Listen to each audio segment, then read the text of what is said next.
Sobat UNES, bertemu lagi di Podscamling, podcast Kamis Keliling. Kali ini masih bersama saya, Indah Noviarman.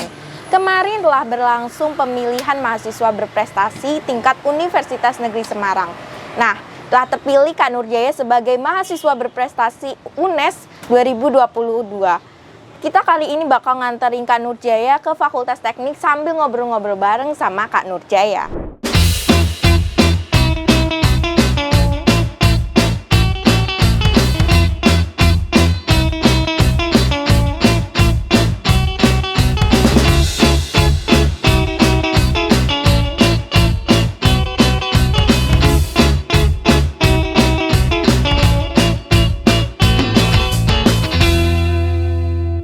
Nah, mahasiswa berprestasi tingkat Universitas Negeri Semarang ini sebelumnya juga dilakukan pemilihan tingkat fakultas dan juga tingkat jurusan.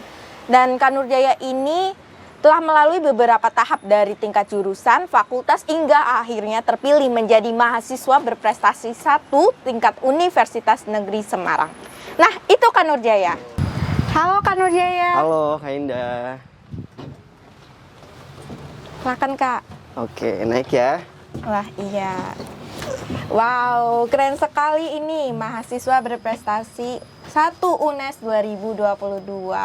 Nah Kak, pasti nih banyak banget nih sosok-sosok yang mengidolakan. Salah satunya adalah sosok seperti Kak Nurjaya. Banyak sekali juga nih yang sudah tahu Kak Nurjaya. Tapi kata orang nih Kak, ada pepatah mengatakan tak kenal maka tak sayang. Boleh dong Kak, Kakak perkenalkan diri Kakak terlebih dahulu. Oke, halo teman-teman semua. Perkenalkan, aku Nurjaya. Aku berasal dari Kabupaten Tangerang dan sekarang sedang pendidikan di Teknik Kimia Fakultas Teknik. Kak. Benar. Kak Nurjaya, kesibukannya kali ini apa aja sih Kak? Untuk saat ini sama dengan teman-teman mahasiswa lainnya ya, sedang perkuliahan juga, sudah masuk semester 6 dan sekarang itu sedang persiapan juga Mbak di Pilmapres Nasional. Karena kemarin kayaknya banyak sekali revisi yang harus dilakukan, salah satu dari capaian unggulan, terus kemudian ada dari gagasan kreatif juga harus revisi dan juga harus latihan di bahasa Inggrisnya karena saya masih merasa kurang gitu di situ gitu Mbak. Beberapa waktu lalu kan kita ketahui nih Kak bahwa ada pemilihan mahasiswa berprestasi. Nah, Kakak sebagai yang terpilih nih menjadi mahasiswa berprestasi 1, gimana sih perasaan Kakak? Pertama mungkin senang ya untuk dianugerahkan sebagai mahasiswa berprestasi 1 dan itu juga mungkin tidak mudah. Tapi di situ juga mungkin ada rasa senang, ada sedih, pokoknya campur aduk karena memang banyak sekali perjuangan-perjuangan yang saya lakukan untuk mencapai titik ini gitu Mbak. Nah, pasti dalam melakukan atau mengerjakan sesuatu itu ada tujuannya kan Kak. Nah, untuk Kakak mengikuti kompetisi ini, kira-kira tujuan Kakak itu apa? Apakah itu hanya sekedar mencari pengalaman atau banyak lagi cerita lainnya? Sebenarnya untuk menjadi Pilmapres itu sudah menjadi wishlist saya sedari maba Mbak. Karena dulu saya pernah mengikuti karakter building sedari saya sebelum masuk kampus. Masuk kampus itu kan September ya. Saya mengikuti karakter building di bulan Juli atau Agustus gitu. Dan di situ kita dituntut untuk membuat 100 wishlist selama kita menjadi mahasiswa. Dan ternyata Mapres itu adalah salah satu dari wish saya itu. Dan di lain dari itu, saya juga tidak ingin menjadi mahasiswa yang hanya kuliah pulang atau kalau sekarang karena online ya kuliah tidur karena mungkin kuliah juga di kasur gitu karena ya online gitu bisa dimanapun lah ya. Dan juga ingin membanggakan kedua orang tua tentunya yang sudah memberikan banyak sekali pengalaman atau biaya untuk saya berkuliah hingga saat ini gitu. Wow. Nah, sebelumnya kita dari tadi membicarakan tentang Mapres. Tapi Mapres itu sendiri apa sih Kak? Kalau Mapres itu mungkin mahasiswa berprestasi itu ya, dan itu tuh enggak sedikit indikator yang menjadi penilaian dan untuk mencapai titik itu tuh perlu banyak sekali persiapan, salah satunya tadi portofolio atau capaian unggulan yang harus kita raih selama kita menjadi mahasiswa gitu Mbak.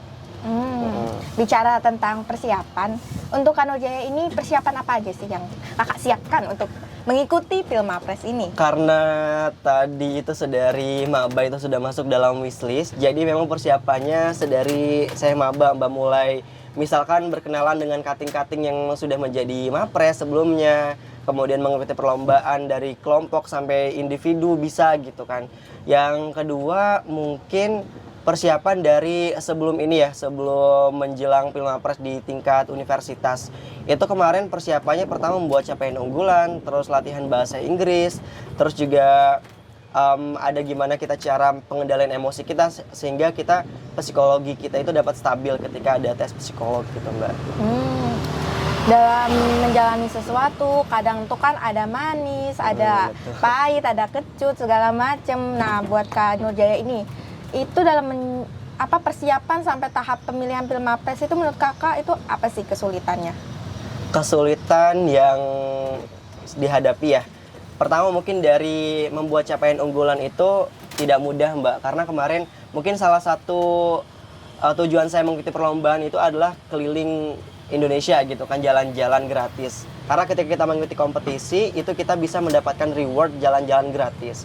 Nah sedangkan karena tahun 2020 itu mulai pandemi, jadi saya sendiri semangatnya mungkin agak menurun gitu Mbak, karena tadi motivasinya agak berkurang gitu. Tapi kemudian saya melihat lagi wishlist saya, tujuan selama menjadi mahasiswa, dan ini harus dikejar gitu. Akhirnya saya mulai lagi kompetisi, saya akhirnya alhamdulillah beberapa kali mendapatkan juara gitu dalam sebuah kompetisi. Kemudian kesulitan tadi ya, yang ini menjelang Pilmapres itu sendiri, karena kemarin kebetulan saya sedang mengikuti program studi independen di Kampus Merdeka, saya juga sedang PKL. Jadi di situ benar-benar manage waktunya benar-benar sulit gitu dan hektik di situ Mbak. Wow. Di tengah-tengah kesibukan tapi tentunya berusaha ya Kak. Betul. Wah sangat mengidolakan sekali sosok Kak Nurjaya ini. Nah Kak, berhubung dengan itu, apa sih yang membuat kakak itu tetap semangat untuk meraih wishlist kakak ini menjadi seorang Mapres? Banyak kayak menjadi alasan saya untuk kemudian semangat menjadi mahasiswa prestasi UNES ini ya. Mungkin pertama dari dalam diri saya sendiri punya keinginan yang tinggi, kedua mungkin dari ingin membanggakan orang tua, kemudian dari jurusan juga punya tanggung jawab, dari fakultas juga sama sehingga kita bisa membawa nama baik jurusan dan fakultas itu sendiri. Nah kemudian yang ketiga yaitu saya di sini di UNES ini kuliah. Banyak orang-orang yang mendukung di belakang saya. Salah satunya adalah lembaga-lembaga yang memberikan beasiswa kayak asrama, terus tunjangan bulanan itu juga saya mendapatkan beasiswa, alhamdulillah Mbak. Dan di situ saya tidak ingin kemudian mengecewakan mereka karena sudah membiayai saya kuliah, tapi kemudian saya leha-leha gitu kuliah yang cuma pulang kemudian ya udah menghabiskan dana-dana yang disalurkan gitu, sehingga kemudian mungkin salah satu menjadi mahasiswa berprestasi ini bisa menjadi jalan saya untuk kemudian membanggakan tadi orang tua, fakultas, juga dari lembaga pemberi beasiswa tersebut gitu, Mbak. Menurut kakak benefit menjadi seorang Mapres itu apa Kak? Kalau benefit dari menjadi Mapres itu tentu banyak ya Mbak. Pertama dari personal branding kita, secara tidak langsung itu akan membentuk sebuah personal branding. Misalnya Mapres tahun 2021 siapa, 2022 siapa, itu kan secara tidak langsung orang-orang akan mengenal gitu. Yang kedua akhirnya membentuk tadi orang-orang itu akan mengenal gitu.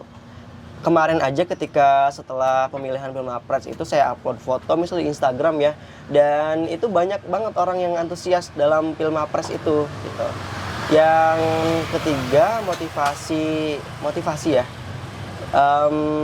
Ini sih dari orang-orang yang tadi mendukung saya tidak ingin mengecewakan mereka gitu, sehingga harus terus selalu meningkat gitu.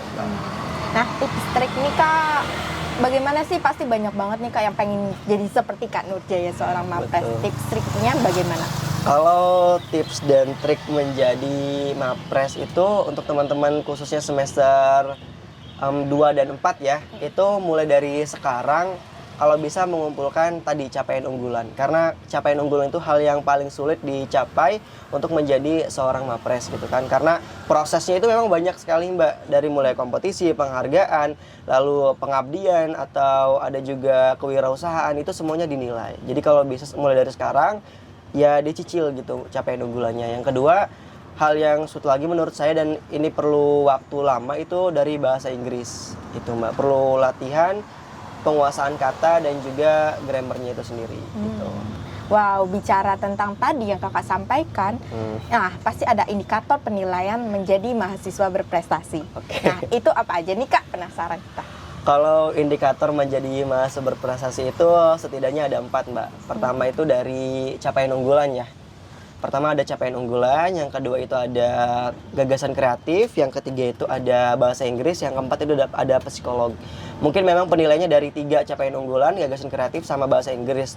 Namun psikolog ini benar-benar mempengaruhi kita, karena ketika kita psikolognya itu jelek, kita tidak akan mendapatkan juara 1 sampai dengan 3. Nah, mungkin pertama dari capaian unggulan itu sendiri, banyak penilaiannya Mbak. Ada misal kita mengikuti kompetisi, banyak kompetisi yang bisa kita ikuti, nggak hanya yang kita juara karya ilmiah atau lomba karya ilmiah, kita juara lomba renang, juara lomba memanah, atau juara lomba apapun ketika itu sudah mencakup nasional atau bahkan internasional, itu bisa menjadi capaian unggulan kita.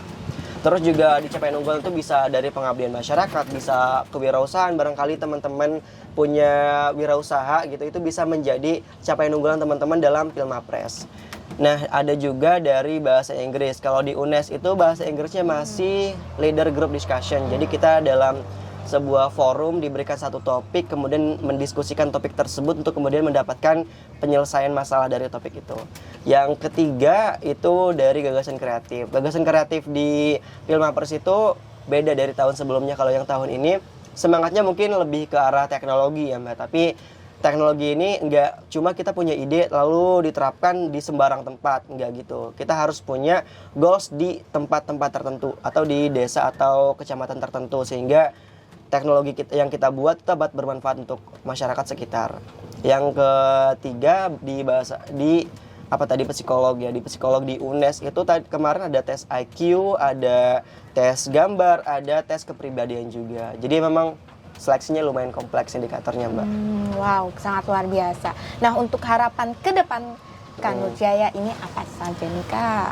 Kalau untuk harapan ke depan, ya semoga banyak mahasiswa yang tertarik dalam pemilihan mahasiswa berprestasi itu ya, sehingga nanti mungkin ajangnya itu lebih kompetitif lagi gitu. Banyak lagi yang berminat dalam Filmapres. Namun teman-teman semua, Filmapres itu bukan satu-satunya ajang untuk mengembangkan diri atau mungkin membentuk personal branding gitu, karena banyak sekali Mbak yang dapat kita lakukan selama menjadi mahasiswa.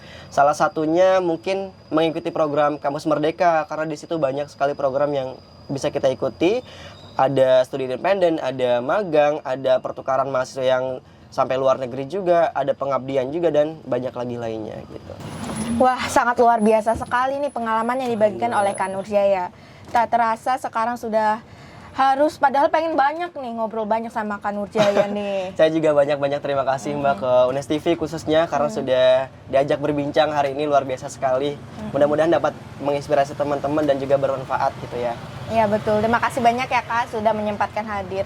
Wah, kita sudah mau nyampe di Fakultas Teknik nih. Oh iya. Oke, makasih banyak ya Mbak Iya, sudah Kak. diundang misi. Sukses selalu Kak. Iya, terima kasih Kak Indah. Sama-sama Kak. Nah, Sobat UNES, sangat seru sekali kan pembicaraan kita kali ini. Nah, untuk semua sobat-sobat UNES, jangan lupa untuk selalu saksikan podcast Kamis Keliling, karena bakal banyak sekali info menarik untuk Sobat UNES semua. Saya Indah Noviarman, pamit undur diri. Dadah!